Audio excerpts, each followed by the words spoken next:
Testing your broadcast.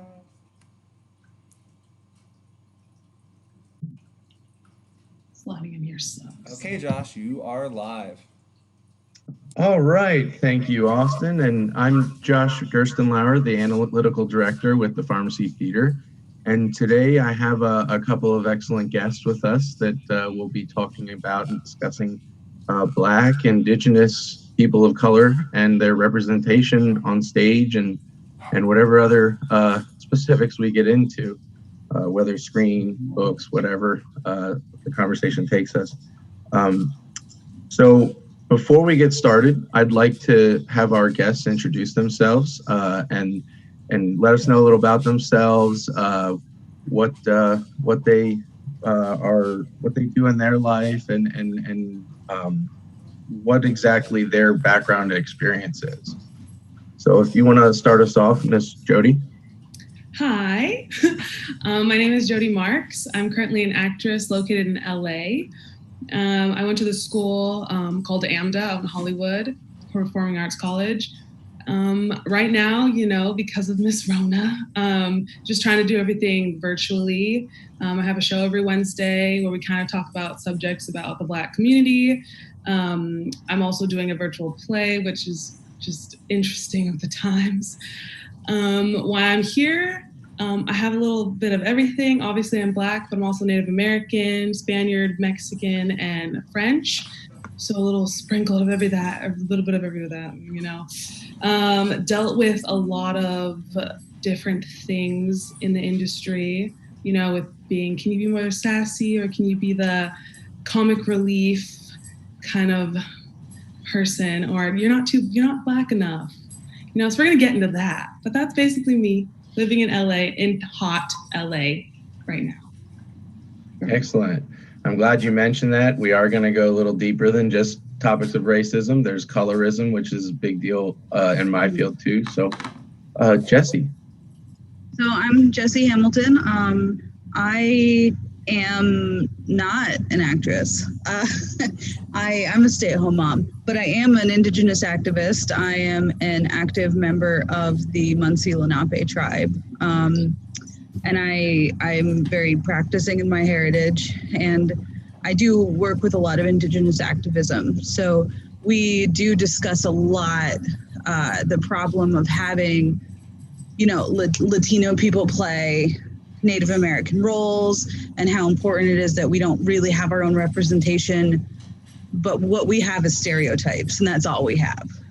Us in screen and on stage and all of that, all we have is that stereotype. We don't really go into depth about, what it's like to be a modern Indigenous person. So that's where my experience lies, I guess. So the history there is that a lot of these things that could have been respectful archetypes were very negatively turned into stereotypes. I mean, they could have created respectful types without perpetuating the negative, but that's what we're here to talk about today. So you might be asking yourself, why am I here? What do I bring to the table as a as far as I know, Black or Indigenous person of color? I do have a background in history in Indigenous singing, dancing, some of the neurophilosophy and religion. I've also choreographed some things with respect to Indigenous styles. And I've also dealt a lot with these concerns as a director that's a white male in 2020. I try to be very careful and very respectful.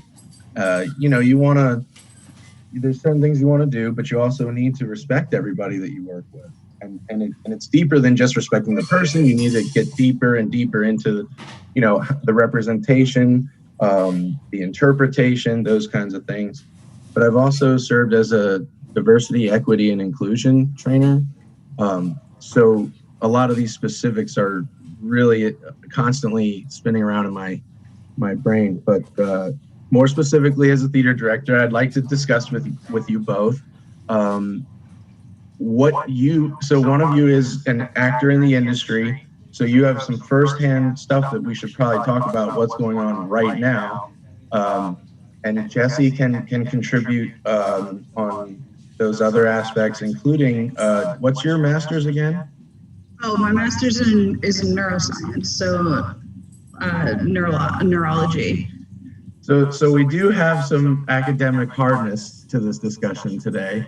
My master's is in humanities, so not as smart as Jesse, but languages, cultures, peoples. That's so. I guess my first question then, and this is anybody, we can go in order or shout it out, whatever. The first main question to get us going is, what are we used to? What has it been? Like, if you could each give me, like, because you both mentioned that it's the battle of stereotypes. So what are the current or past things that we have in the public sphere, the pop culture sphere? What are those things? Because you were talking about, so I don't know which order you want to go, but the question is, what is already there? I'll go first. For the Black community, I would say if you're a male, you're normally the thug or, like the drug dealer, the gang member.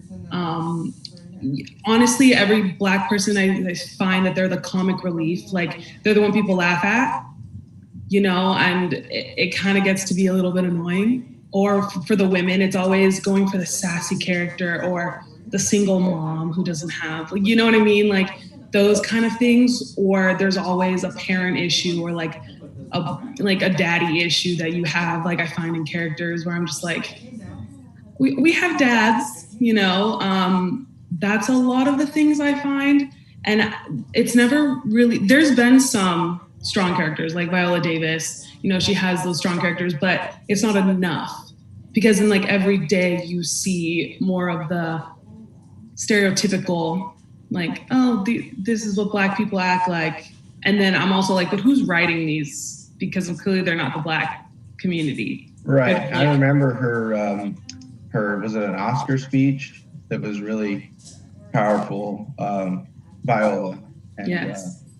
I concur. One of the number one jokes or running continuous trope type jokes in comedies was that, or horror movies, was that the Black guy dies first. Right. And that one may be a little more tame than some of the other issues, but at the same token, why is that accepted?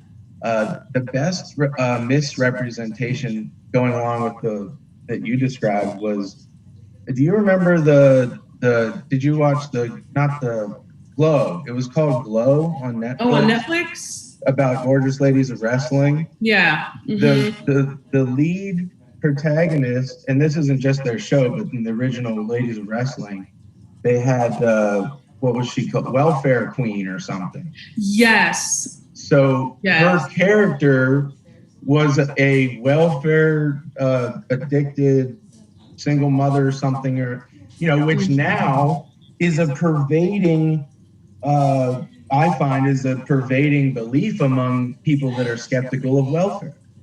Right. Yeah. I remember watching that and being like, wait, what?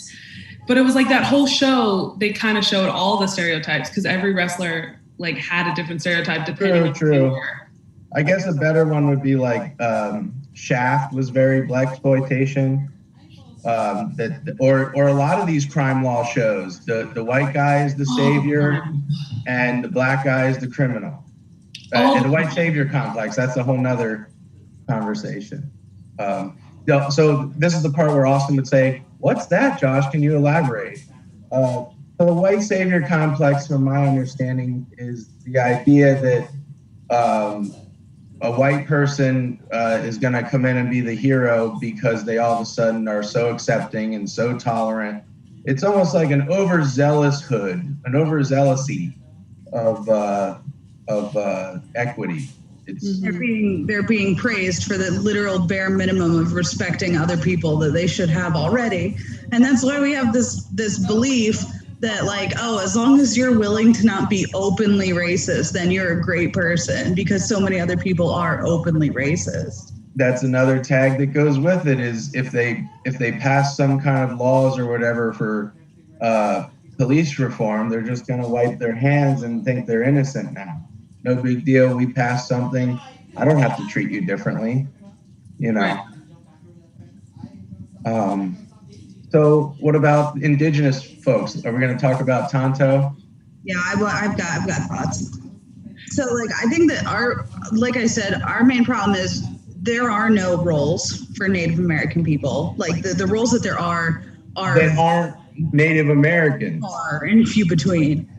And thinking of movies, like one of the ones that really comes to mind that annoys me to no end is in Bedtime Stories, the Indigenous character is played by Rob Schneider. So like, okay. And it's not a serious, it's a very stereotypical depiction of an Indigenous person. I understand that it's, you know, comedic, but we're always cast as the sidekick, the map reader. The white person doesn't know how to walk through a forest, so you better get someone who could tell you how to read the stars.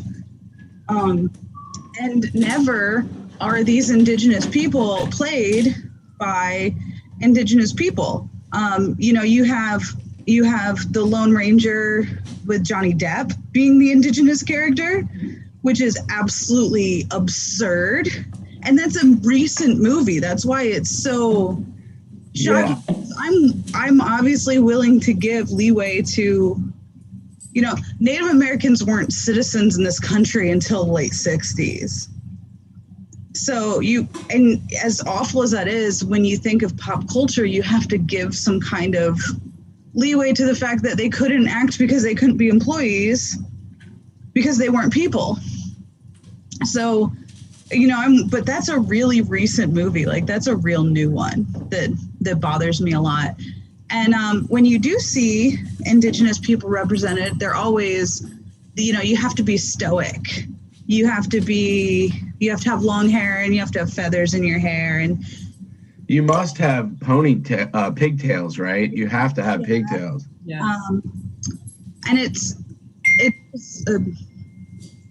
a whole, sorry, my computer made a weird noise there. It scared me. So it's a whole thing of us, just the battle of us against stereotypes. And then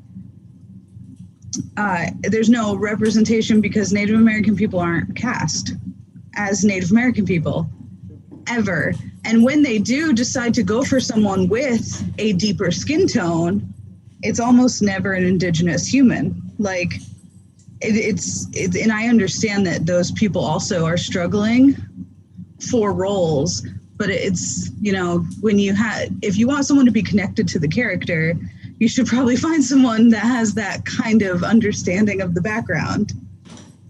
Yes. So that's like an actor, and like, to be honest, I can't think of a stage performance that's not an exclusive Indigenous event like a powwow that even has a real main Indigenous character. Like I can't think of one. And I mean, most of my it isn't exploited. Yeah, but I can't. I mean, I guess we have Pocahontas. But isn't that pretty exploited? That's terrible. Yeah. Still, yeah. I guess occasionally we have Sacagawea. I can say that Night at the Museum did cast their Sacagawea character as an Indigenous woman, and I was really impressed by that. It does happen. I mean, not frequently, and not enough. Not enough. It might be also like there is a lack of Indigenous people who are even willing to break into the space of writing and directing, because it's been discouraging. You're so easily discouraged by the lack of representation that already exists. You know, Jody, did you watch, I think it was Netflix, did a series called Hollywood? Oh, the one with like Queen Latifah? Where they sort of altered the history, but it was good. Yeah. I remember watching like an episode and then being like, okay. Yeah. I don't know. It was just it was a little weird, and it was. I know where they were going with it. Like I could see where they were going with it. It just didn't click.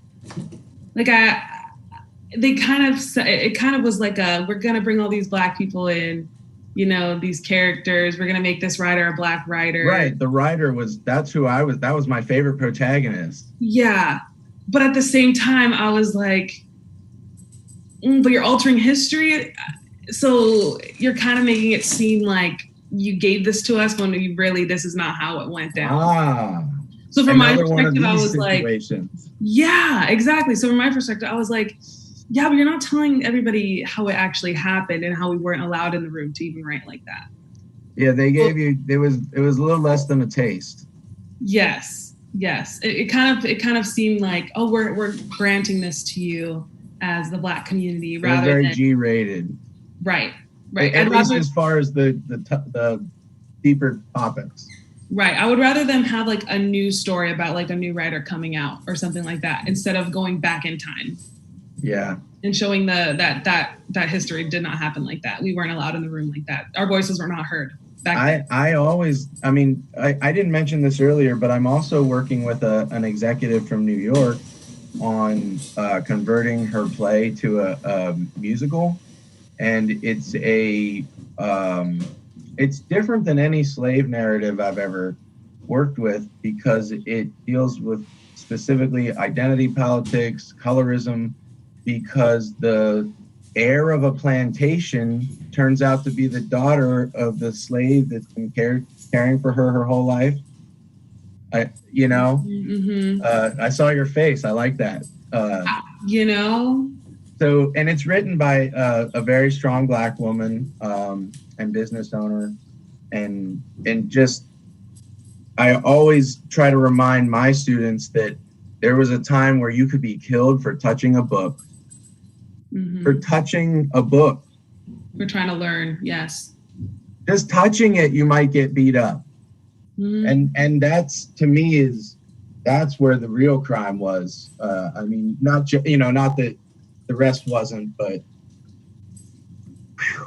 Okay, let's switch gears. So we've gone over sort of the both sides of. And also something, this just came into my head, but I also like to remind folks that Black and Indigenous, let's call them Americans, have a connected history. Specifically, when I was researching Andrew Jackson, that bad man who should never have his name uttered on this thing. But I was researching him, and I did a lot of research on Florida and the Seminole Nation. And come to find, they share genetics with African and Black Americans because they had sheltered so many as refugees running from slavery. I mean, if you think about it, if you're a slave in Georgia, what's easier, run to the swamps in Florida or get up to New York? I mean, it just sounds convenient in that it's less travel. So a lot of runaway slaves were taken in by the Seminole Nation and other nations and tribes in that area, to a point where over time they integrated together. So there is an actual shared history in some cases. So with this conversation particularly, this is where you can start really talking about the danger of blood quantum, because what happens, and also you can use this conversation to talk about colorism. What happened was when Native American people were being sorted, for lack of a better term, they developed the blood quantum system, which isn't actually based on a real percentage at all. It's based on what color you are. Because if you were slightly darker than what they considered the standard indigenous, you were labeled as a Black person. Yes. It didn't matter if you weren't. Mm-hmm. So there's a positive and a negative to that. I mean, I don't know that there's a positive. Sorry, let me rephrase. The positive of, rescuing runaway slaves, but the negative in that it became there. So black people, and I shouldn't comment on this as not being a black man, but my understanding is colorism operates in that it's who's lighter. It's just like she's saying with the indigenous people, who's lighter. And this can't possibly have some sort of historical significance in African culture. This has to come from the oppression by the white man.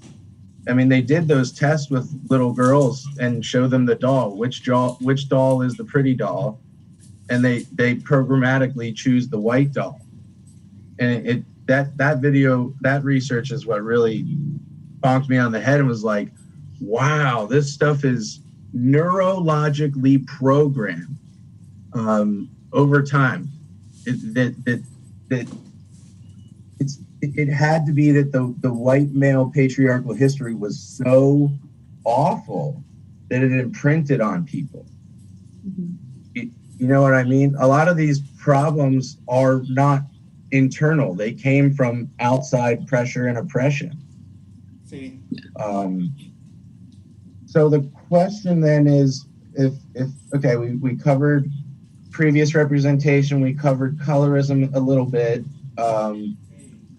What can we do better, or what are some examples of things that have been done better to represent? So as of now, we have pretty lame, overused excuses and stereotypes, and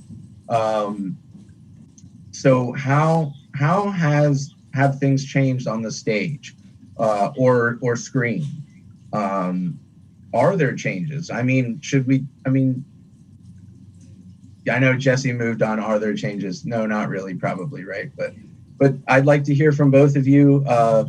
What can be done better, or examples of maybe what's going on right now that is better, other than, Jody's wonderful show is doing a great job. Yeah. I think that more people are starting to wake up. Just like how, all of the animation characters, how a lot of like white actors have stepped down. I do want to say that the Black community did not ask them to step down, because people are like getting crazy that the whole Black community asked me, blah, blah, blah. No one cared really that if they were white or anything, like really, no one cared. Just make more opportunities for the Black community after that, and then cast a Black person. Cast a person that, like Jesse was saying, that knows the history behind who they're playing. You can't cast literally a white person and be like, do you know the background of slavery? If they had a whole episode about it, they'd be like, I'm reading the script. That's basically, I have no feelings about it.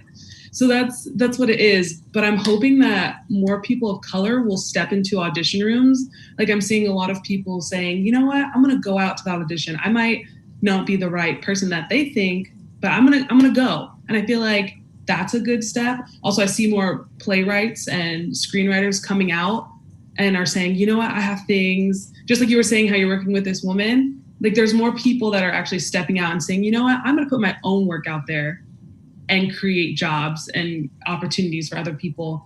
And I honestly, Hollywood is so just outdated. It's so, everybody that's running it now they just kind of need to go, in my opinion.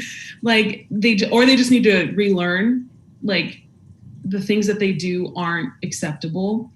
Like, when you ask a person, can you be more Black? That's not acceptable. Because I mean, so, and I get that all the time in so many auditions, especially for TV and film. If you have TV and film, they're always like, can you be more Black in this? And I'm like, I'd be like, can you be more specific? And then maybe insert a name. I don't know. Right. Give me some kind of, what do you want? Because like, there are more respectful ways to ask me for whatever you perceive that as. Mm-hmm. It sounds like Hollywood isn't that different than the government. The people that are running it are about 20 years out of date. Wait, are they not the same people? Aren't they the same No, they might people? be. They might be. They party together, maybe. Yeah. Yeah. So I think that that's another issue is like you have that stereotype. So when you have a black character, you want them to be darker. Like you want them to be more black. And then Native Americans also have this red-skinned Navajo stereotype. And I say that because the Navajo tribe is what all of these mascots, they're all based off Navajo humans. And that's, it's not good that they're based off them, but that's when people think of indigenous peoples, they immediately think of Plains Indians. They think of cowboys and Indians, kind of. Or bonnets. And then when you think of when you talk about, so I'm from a woodlands tribe. My father is full-blooded Munsee Lenape. He's not that dark. Like, he's not as white passing as I am, but he's also not red skin toned. And that's normal for woodlands tribes because we did not sit out in the sun all day historically. That's not our, people have different skin tones based on their area, and one kind of indigenous person does not equal another kind of indigenous person. And you see it all the time with the Inuit Eskimo narrative. You want people who have that look, but they can't be too dark. They can't look like Native American indigenous people because they're not and it becomes problematic on its own. If I was an active, actress, never would I be cast as an indigenous person. No. That would never happen. Well, actually, it might. Because they might be like, oh, because I will say I am on the fair side of, and I will be in a room with somebody who's darker and I'm like, they should actually get it because, they're actually that melanin. Wow. And they'll cast me because I'm closer to white. You know what I mean? So I feel like more comfortable. Yeah, exactly. And I'm the token black person. Yeah, but if they did cast me, they would put me in full face makeup, so you couldn't actually see my skin tone anyway. I would just have war makeup on the whole time. It'd be like a Johnny Depp situation. Yeah. Mm-hmm. Or I'd have so much tanner on that. Yeah. Well, and they can say that there aren't indigenous people because there are that go to, auditions. They just don't cast them. That's the problem. And that's the problem. Yeah. They just don't. Mm-hmm. And I mean, not to mention all the roles suck. They're just look, we're going to put you on a horse and put you in nothing basically because indigenous people don't wear clothes. And then we're just going to have you have some spears and stuff. Yes. It's false. To be fair. But my that quick, appropriate. Sorry, go ahead. Now. Right. But that's not the now times. Yeah. And that is frustrating. And it's always really sexualized clothes. You got that leather skirt with the leather bra, as if indigenous people were out there sewing themselves some as if they wore bras. I mean, yeah. Anyway, I have a short question for Jody and then a bit of a more longer question. I'll ask.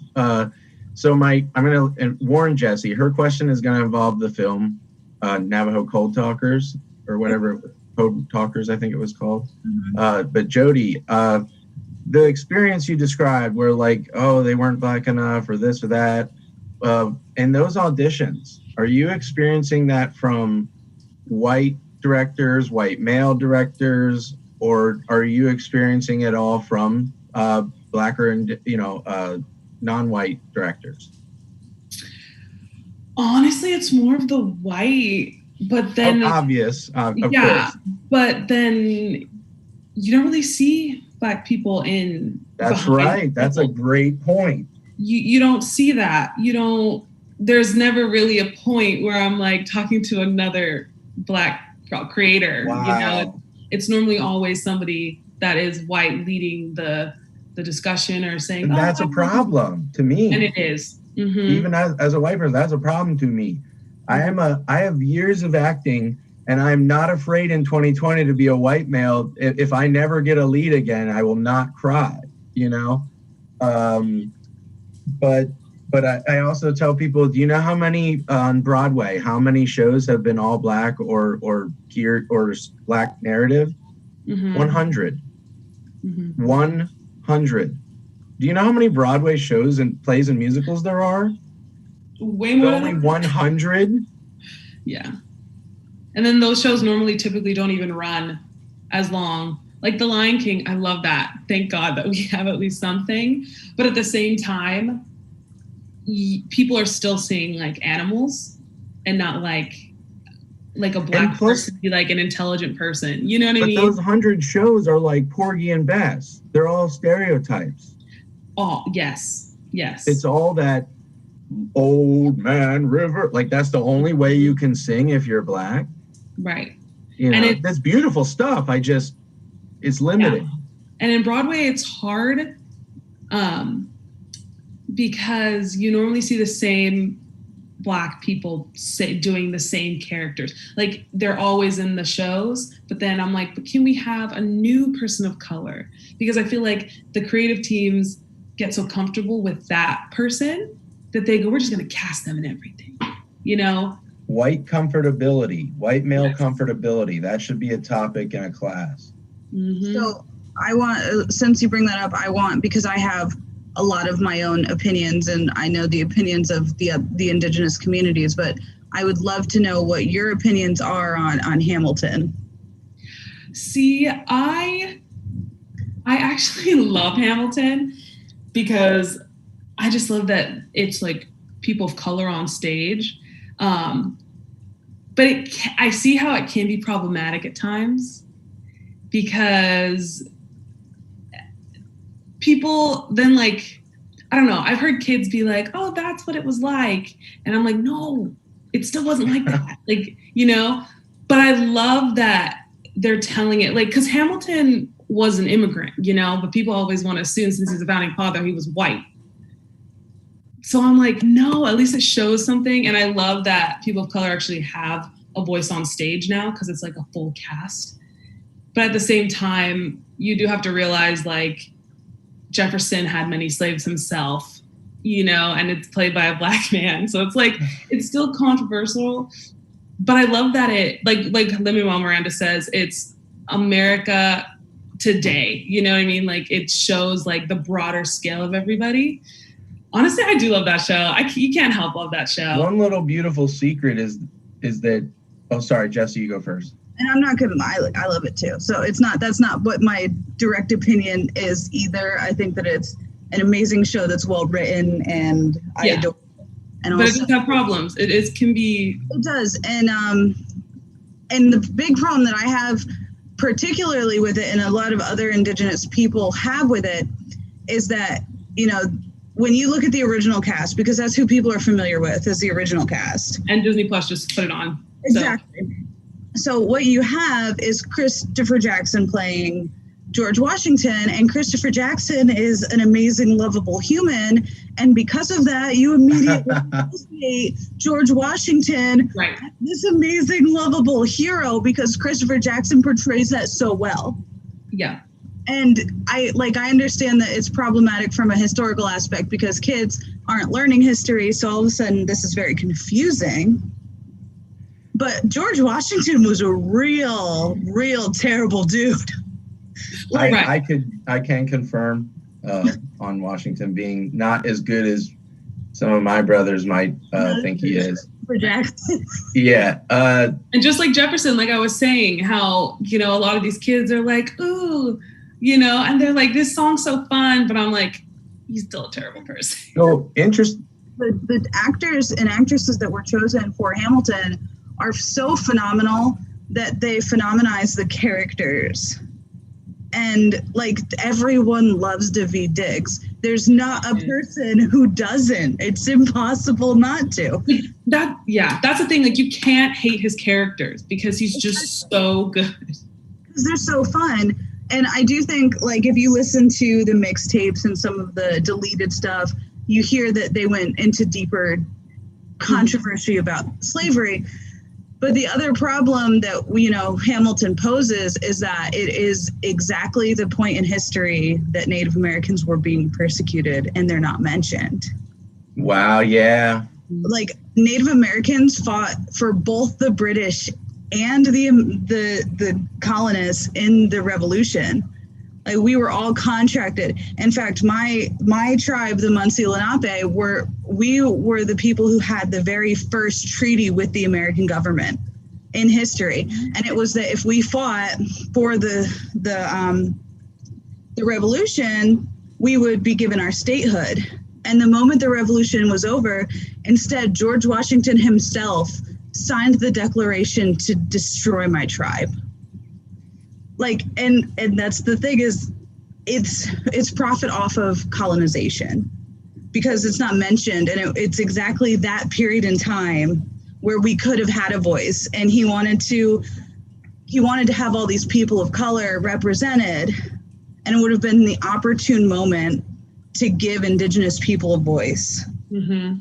Mm-hmm. But then it was chosen not to do that. And obviously, I love Lin-Manuel Miranda, but it's one of those things where if I could sit down and have a conversation with him, yeah, I would be like, what about the Native Americans? Can we talk about that? But that's a good thing, though, right? Because I feel like a lot of playwrights and screenwriters don't go deeper.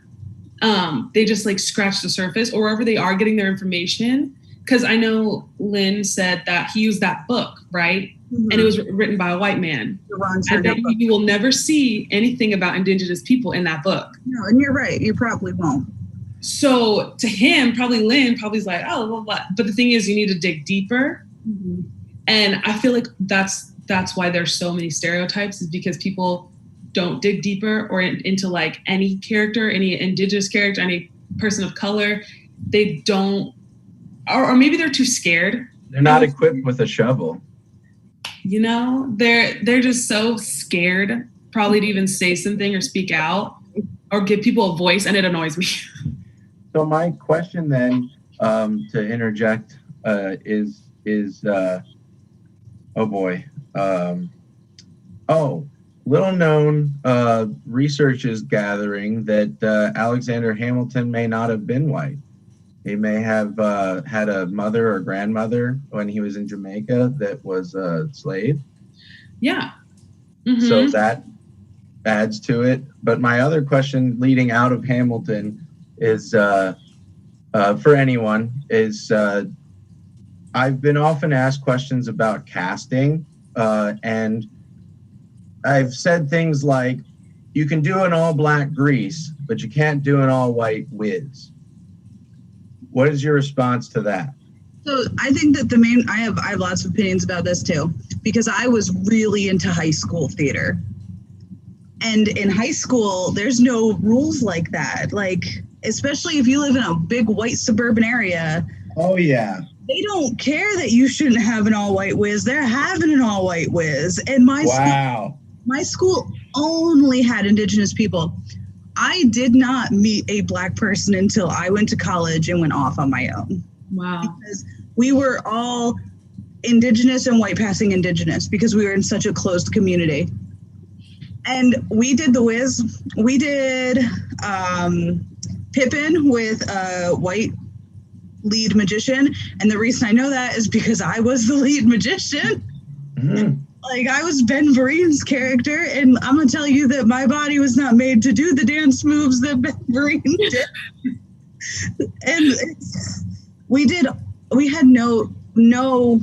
there was no bar of this isn't appropriate. Now, we also didn't do blackface. We didn't do things to make ourselves look more the traditional character parts. Thank everyone, because that would have been terrible. But I do know that there are high school theater departments that aren't above that. Mm-hmm. Probably some of these, like northeastern Pennsylvania, like. And I think and then, you're doing Lion King Jr. and that you end up, and I think that's a big problem, is you have these white Caucasian communities and these kids that aspire to go into theater, but they're convinced that these parts are for them. These parts are for anyone. They don't have to be for the person that it's written for. And I think that that's a real disservice that's being done. Mhm. is convincing small young kids that these parts are for anyone, but they're not. Like, if you not to intentionally go back to Hamilton, but like Hamilton came out when I was just in college, and I was still a part of a lot of the high school theater boards.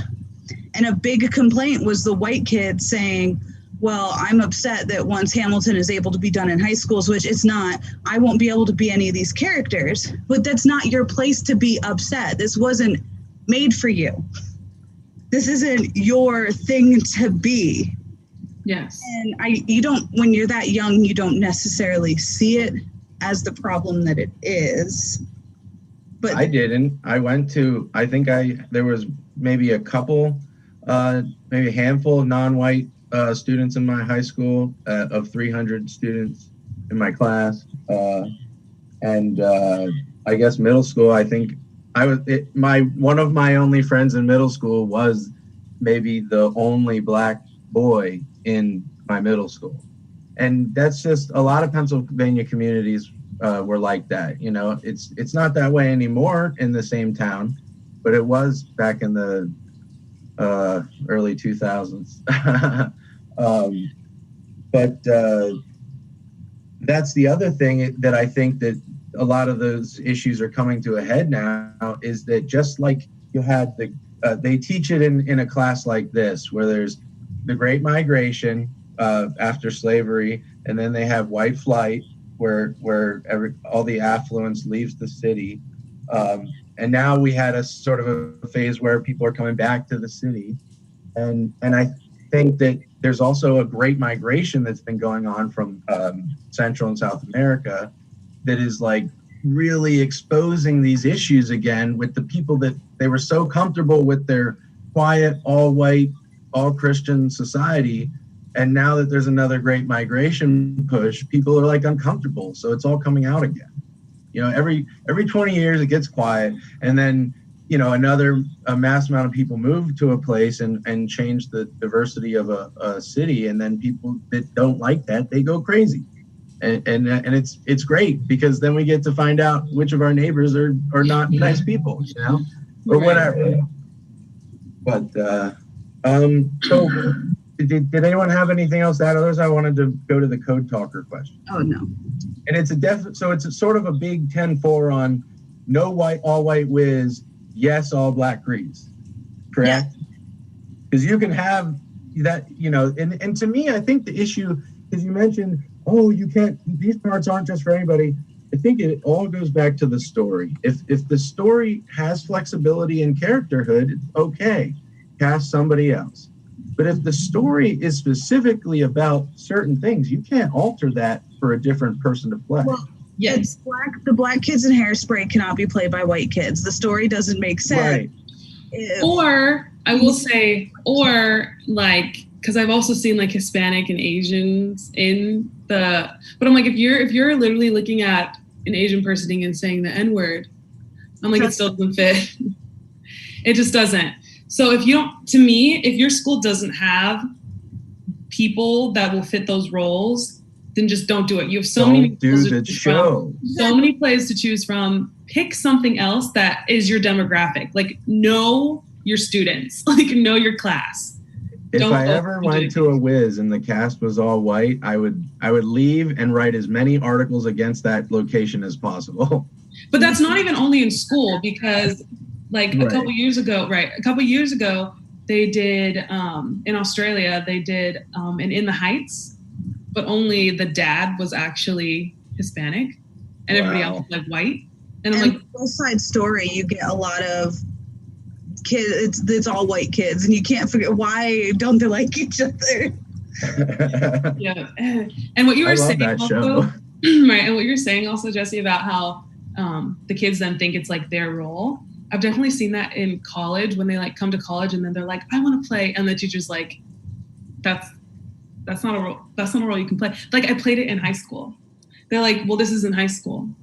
Like, the real world hits you real quick if you want to be in this profession. But some people are like, oh, well, this person did it on this movie and they're white, and I hate that. See, this goes back to our other real talk about, we were talking about disability representation. I think it's very, and one of our presenters, she mentioned that it's important for disabled actors and performers to have disabled actor performer role models.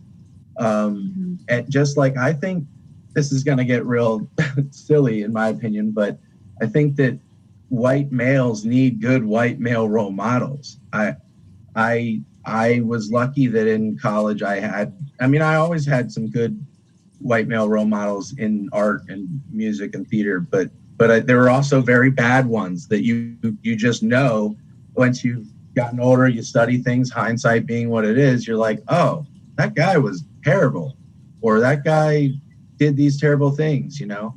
Mm-hmm. I think just like you want to have a role model that shares your identity, I think it's important. The big problem with bigotry and toxic masculinity or, you know, racism, it's you never got a model. You have to have someone. It sounds very elementary, but it for some reason humans respond when someone that looks like them and or they trust is perpetuating something to them. They will absorb it. If they trust you or you look like them for whatever reason, humans respond to that. It's a tribalism.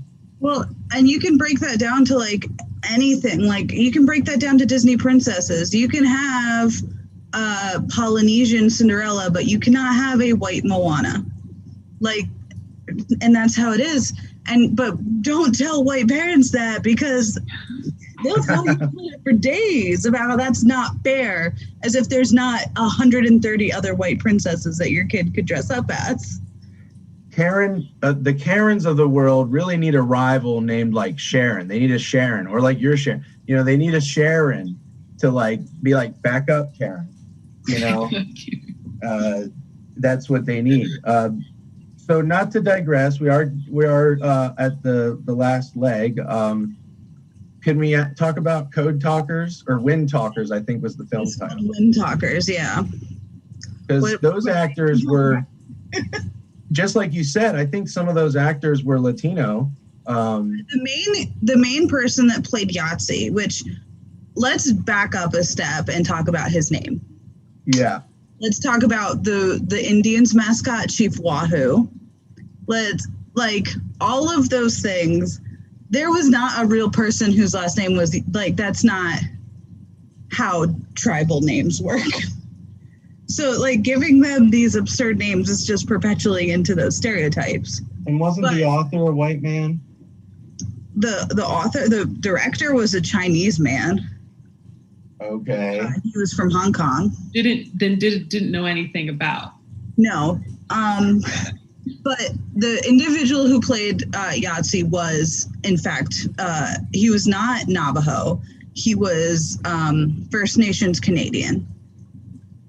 So at least... He's kind of famous, too. He is, but he's famous because he plays every main Indigenous human in every movie. He's a token American actor. Well, he's not American, but I mean, he's token in our culture. Indigenous actor, yes.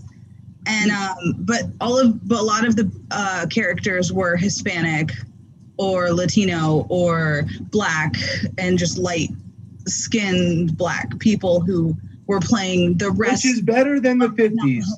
Let's clarify, at least they weren't white. Well, when you film things in black and white, it doesn't matter. True. But in the middle, they can cast as many white people as they want, and they just tell you that they're white or that they're tan, we move on with our lives. I think that I've read quite a lot of actual, descendants of Code Talkers who were heavily offended by everything in that movie. It was definitely the audience they were appealing to was definitely white America. Oh, yeah. It was definitely like, take pride in this World War II historical movie that is at least going to make you think it's focusing on Indigenous people's, what they went through. But, they didn't really go through. Well, there's two groups of people who, they were essentially the same people. It was the Tuskegee Airmen and the Navajo Code Talkers. And both of them bringing up the Tuskegee. Such a disservice by always being represented poorly. Yes. and it's a shame. I was really, really blessed because I was able to meet 2 of the last living Tuskegee Airmen when I was in high school. I won a scholarship that I had no business winning because I am a very white passing person, and I had wrote a paper about them, and I won this scholarship. And I was very blessed to meet them. And the first thing that they said to me when they asked me what my personal heritage was about the code talkers, about how that was, something that they looked up to.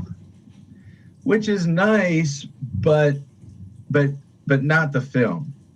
No. Like the actual, because they were in the same war. So the actual people, yes. Gotcha. And those 2 groups of people have been disserviced in the exact same way. They've been poorly represented in film, and so nobody knows any real history about them. Yeah. Well, that's the problem. Is America doesn't read books; they watch movies.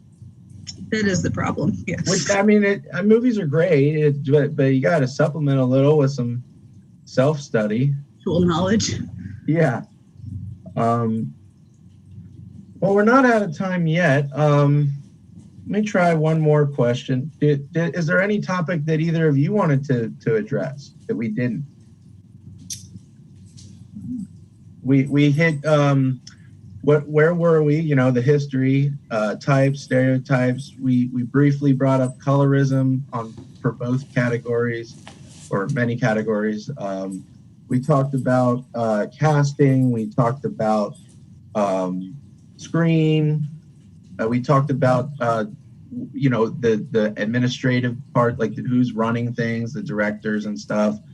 Are there other topics? Otherwise, I can come up with a good question. So I think I'm curious to hear Jody's opinions, because I feel like we also have there's a similar cultural relevance so you're talking about performance-based work. What about performance-based work that's exclusive to your culture? So we have our powwows, which often white people are invited to attend. I love powwows. Too often do they feel a need to inappropriately participate. Mm-hmm. And that's something that has always really irked me.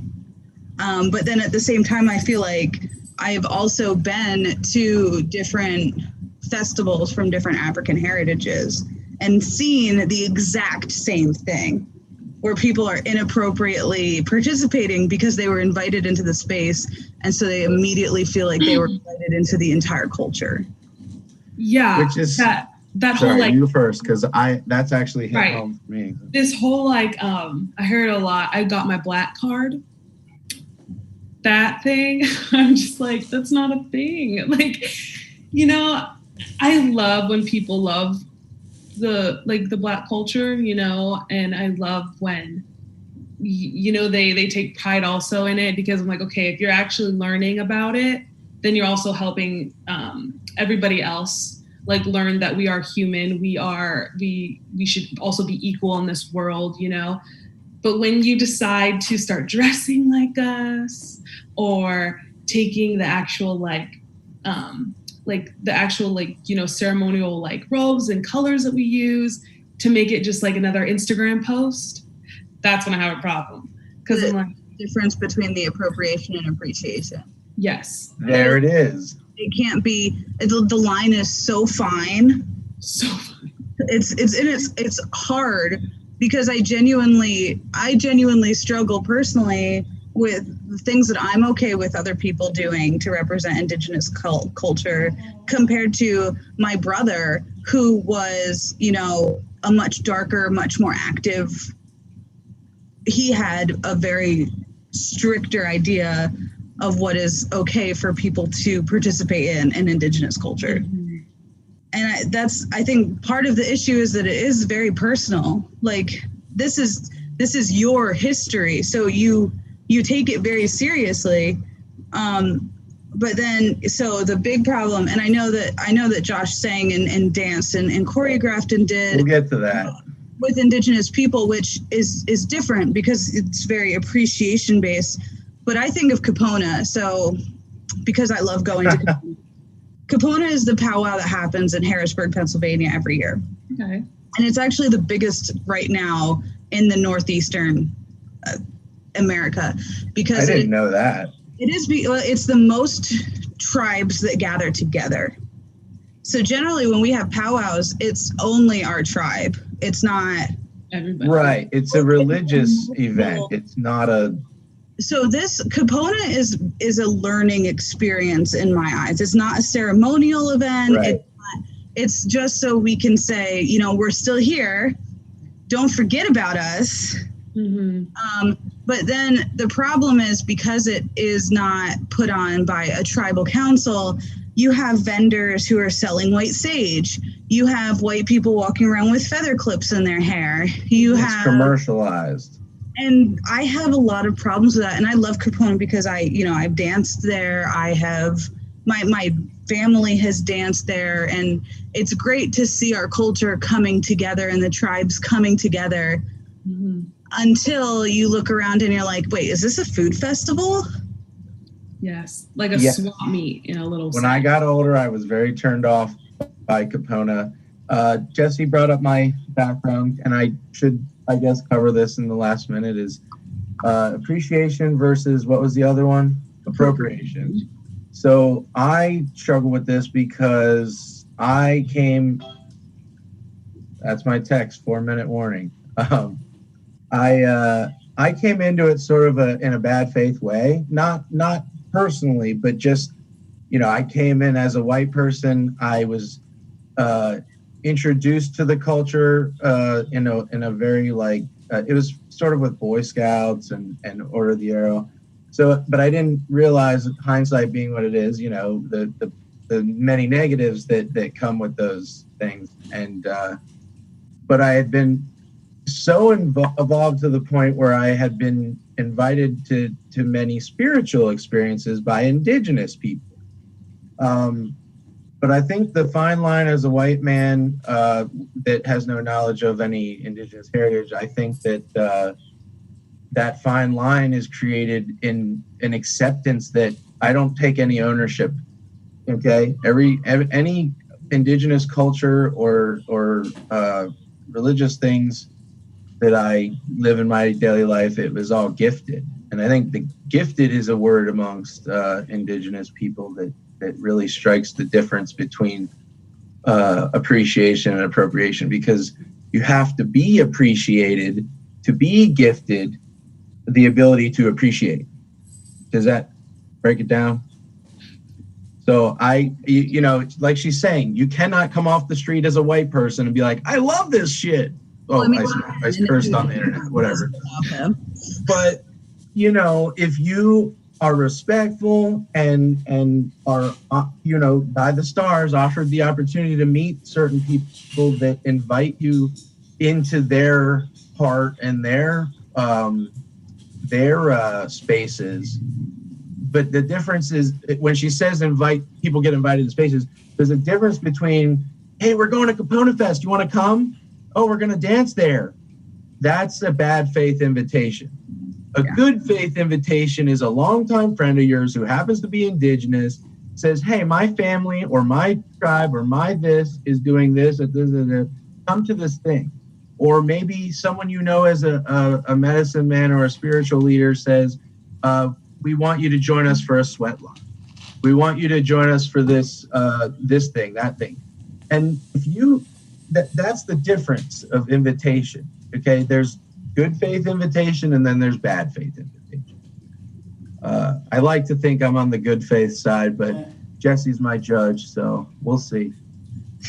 I'm grateful that we got a perfect hour in. Austin says he's at his computer, but I just wanted to wrap it up. You said it, Jody. We're here at Real Talk to get real.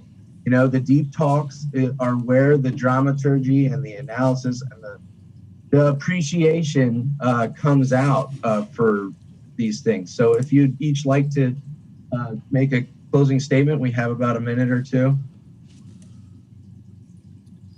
Yeah, I'll go.